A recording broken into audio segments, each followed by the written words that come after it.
लंबे इंतजार और दूसरे चरण के नामांकन के खत्म होने के 2 दिन पहले आखिर कांग्रेस ने बिहार में अपने उम्मीदवारों की लिस्ट जारी कर दी है। मुजफ्फरपुर, समस्तीपुर सहित कुल 8 में से कांग्रेस ने 7 सीटों पर उम्मीदवारों का ऐलान किया है।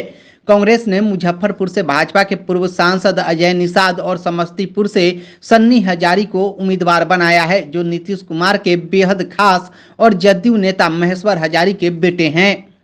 कांग्रेस की लिस्ट पर चिराग पासवान ने तंज कसते हुए कहा कि चुनाव में कांग्रेस के पास उम्मीदवार तक नहीं है और उधार के उम्मीदवार के सहारे कांग्रेस ने अपनी चुनावी लिस्ट जारी की है।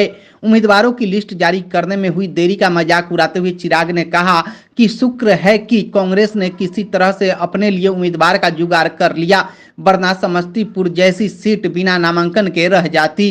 चिराग पासवान देर रात अपने चुनावी क्षेत्र हाजीपुर में निजी कार्यक्रमों में शामिल होने पहुंचे थे। इस दौरान चिराग पासवान ने अपने नामांकन के बाबत बताया कि अगले 2 मई को वे हाजीपुर से नामांकन करने जा रहे हैं। लोकसभा चुनाव के दौरान चुनावी भाषणों से लेकर नेताओं के बयानों में लगातार तल्खी दिखना शुरू हो गया है। निजी हमलों से लेकर मुद्दा गाली गलौज तक पहुंच गया है। ऐसे में चुनावी बयानबाजी में शुरू हुए तख्ल बयानबाजी और भाषाई मर्यादा के टूटने को लेकर चिराग पासवान ने पक्ष और विपक्ष को आईना दिखाया। चिराग पासवान ने उन बड़े नेताओं को भाषाई मर्यादा का ध्यान रखने की सलाह दी जिनको आम आवाम अपना आदर्श मानती है। उम्मीदवारों की लिस्ट जारी कर दी है, क्या फर्क पड़ेगी? कर दी भैया। 2 दिन के बाद तो नामांकन भी दूसरे चरण का खत्म हो जाता, तो ये समस्तीपुर जैसी सीटों पे प्रत्याशी तक नहीं उतार पाते। तो बढ़िया है, सर फुटबॉल हुआ है खूब, उसमें खींचातानी हुई है। ये दर्शाता है कि कांग्रेस के पास अब कैंडिडेट तक नहीं है। उधार पे के कैंडिडेट देख लीजिए भाई, अगर हम लोग के लोग नहीं जाते तो मुजफ्फरपुर से ये किनको चुनाव लड़ाते?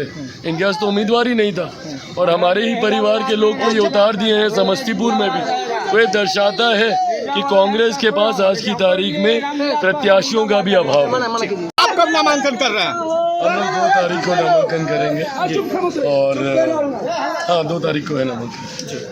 अच्छा, ये जो भाषाई मर्यादा देख रहे हैं कि अब धीरे धीरे मतलब गंदी होती जा रही है, पक्ष हो विपक्ष हो, गलत है ये। कोई भी हो, सत्ता पक्ष हो विपक्ष हो, मैं भाषा की मर्यादा का हमेशा से पक्ष रहा हूँ और मैं मानता हूँ कि कड़े से कड़ा विरोध मर्यादित शब्दों में रहकर दर्ज कराया जा सकता है। ऐसे में शब्दों की मर्यादा को कोई भी तार-तार करे, भले वो सत्ता पक्ष के लोग क्यों ना हो, विपक्ष के लोग क्यों ना हो।